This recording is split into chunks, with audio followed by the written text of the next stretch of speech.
للہ رب العالمین والصلاة والسلام علی سید الانبیاء والمرسلین اما بعد فاعوذ باللہ من الشیطان الرجیم بسم اللہ الرحمن الرحیم۔ پاکستان کی آزادی تحریک میں سب سے پہلے کس نے آواز اٹھائی؟ ناظرین، پاکستان کی تاریخ آزادی پر اگر نظر ڈالتے ہیں تو 1857 سنہ ہجری میں آزادی کے لیے پہلی اجتماعی اور منظم کوشش کی گئی۔ اس آزادی کے لیے سب سے پہلے جنہوں نے آواز اٹھائی وہ تھے بہت بڑے عاشق رسول، ماہر عالم دین حضرت علامہ فضل حق خیر آبادی رحمۃ اللہ تعالیٰ علیہ۔ علامہ فضل حق خیر آبادی رحمۃ اللہ علیہ نے کافروں کے خلاف ایک فتویٰ لکھا۔ برصغیر کے بڑے بڑے علماء کرام نے اس فتوے کی تصدیق اور تائید کی۔ سیدی اعلیٰ حضرت امام اہل سنت امام احمد رضا خان رحمۃ اللہ تعالیٰ علیہ اس وقت دنیا میں تشریف آئے تھے۔ اعلیٰ حضرت علیہ رحمۃ اللہ تعالیٰ علیہ کی اس وقت عمر 1 سال تھی۔ اعلیٰ حضرت امام اہل سنت علیہ رحمۃ اللہ تعالیٰ علیہ کی ولادت 1856 سنہ ہجری میں ہوئی اور آزادی کی یہ پہلی کوشش 1857 سنہ ہجری میں کی گئی۔ اس وقت اعلیٰ حضرت رحمۃ اللہ تعالیٰ علیہ کی عمر مبارک 1 سال تھی۔ اعلیٰ حضرت علیہ رحمۃ اللہ تعالیٰ علیہ کے دادا جان حضرت مولانا مفتی رضا علی خان رحمۃ اللہ تعالیٰ علیہ نے اور آپ کے والد محترم مولانا نقی علی خان رحمۃ اللہ تعالیٰ علیہ نے بھی اس فتوے کی تائید کی۔ آزادی کی اس کوشش میں مسلمانوں کو ناکامی کا سامنا کرنا پڑا۔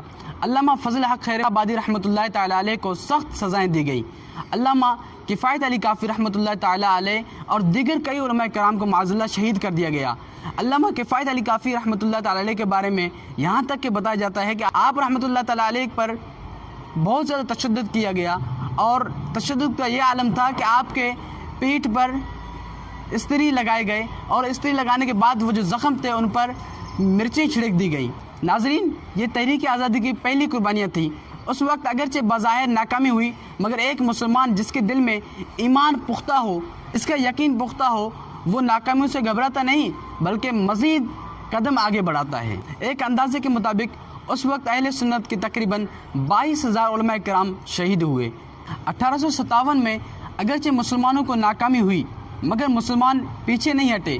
مسلمانوں نے آزادی کی کوشش جاری رکھی۔ کافروں نے جب دیکھا کہ مسلمانوں کے اندر سے آزادی کا جذبہ کسی طرح کم نہیں ہوتا تب انہوں نے مسلمانوں کی اصل طاقت کو توڑنے یعنی مسلمانوں کے ایمان کمزور کرنے کا، مسلمانوں کے اندر سے عشق رسول کا جذبہ کمزور کرنے کا منصوبہ بنایا۔ اس کے لیے کافروں نے اپنے پڑھے لکھے لوگ عوام کے اندر اتار دیے۔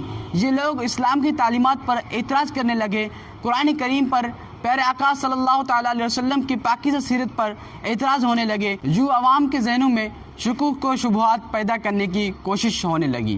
اسی دوران تحریک خلافت چلی، تحریک ترک موالات چلی، تحریک ہجرت چلی۔ ان تحریکوں کے ذریعے مسلمانوں کو ورگلایا گیا۔ بہت سارے مسلمان اس سازش کا شکار ہو گئے۔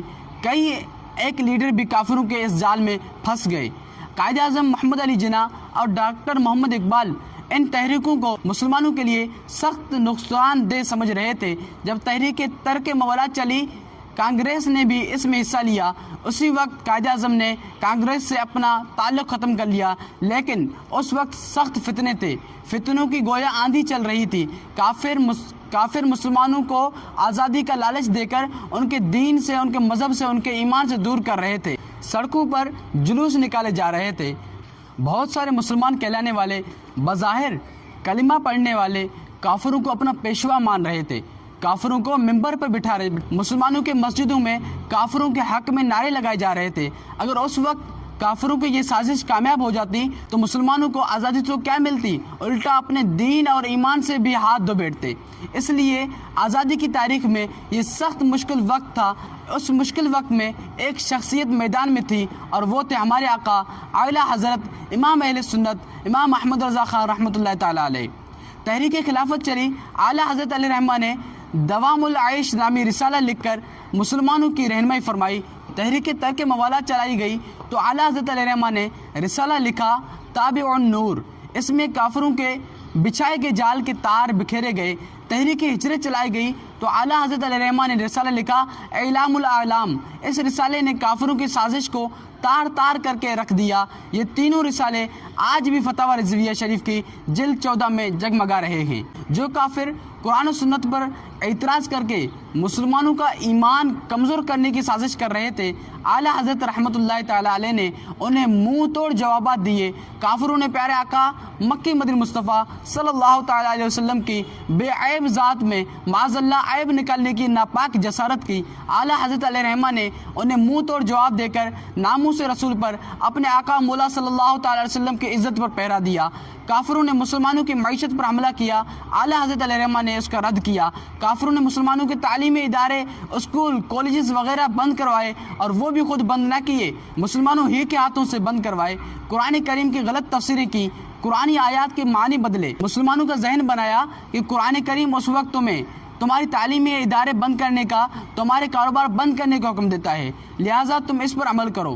اس وقت پورے برصغیر میں مسلمانوں کے چند ہی اسکول کالج تھے، انہیں بھی بند کیا جانے لگا تو ڈاکٹر اقبال نے اس کی شدید مخالفت کی اور لاہور کے اسلامیہ کالج کے ایک استاد کے ذریعے اعلیٰ حضرت رحمۃ اللہ تعالیٰ علیہ سے اس بارے میں فتویٰ پوچھا۔ حضرت رحمہ نے قرآن سنت کی روشنی میں جواب دیا اور کافروں کی سازش کو ناکام بنایا۔ ایک طرف اعلیٰ حضرت علیہ رحمہ علم کے دریا بہا کر مسلمانوں کا ایمان بچا رہے تھے، اور دوسری طرف اپنے محبوب آقا مکی مدنی مصطفیٰ صلی اللہ تعالیٰ علیہ وسلم کی نعتیں لکھ کر شاعری کی صورت میں شان مصطفیٰ صلی اللہ تعالیٰ علیہ وسلم بیان کر کے مسلمانوں کے دل میں عشق رسول کو گرما رہے تھے۔ اعلیٰ حضرت رحمۃ اللہ علیہ کے خلفاء، اعلیٰ حضرت رحمۃ اللہ علیہ کے مرید، اعلیٰ حضرت رحمۃ اللہ علیہ کے چاہنے والے، دیگر علماء اہل سنت اعلیٰ حضرت کی تعلیمات کو برصغیر کے چپے چپے میں پھیلا رہے تھے۔ خطیب حضرات ممبروں پر محفلوں میں ان تعلیمات کو عام کر رہے تھے۔ نعت خواں حضرات اعلیٰ حضرت رحمۃ اللہ علیہ کی لکھی ہوئی نعتیں پڑھ کر مسلمانوں کے عشق رسول کو گرما رہے تھے۔ بس اب کیا تھا، مسلمانوں کے دلوں میں اپنے علیحدہ وطن کی خواہش ابھری اور دیکھتے ہی دیکھتے پورے برصغیر میں پھیل گئی۔ کیا بچے، کیا جوان، کیا بوڑھے، ہر ایک کی زبان پر بس ایک ہی نعرہ تھا، لے کے رہیں گے پاکستان، بن کے رہے گا پاکستان۔ پاکستان کا مطلب کیا؟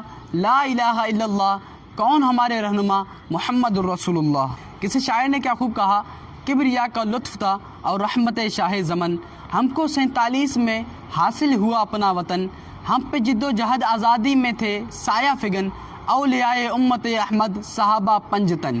اہل سنت والجماعت کی مقاصد سے لگن، رنگ کیسے لینا آتی کیوں نہ مل جاتا وطن، سینکڑوں پیروں ہزاروں عالموں کی دوڑ دھوپ تھی، نتیجہ خیر ہم نے لے لیا اپنا وطن۔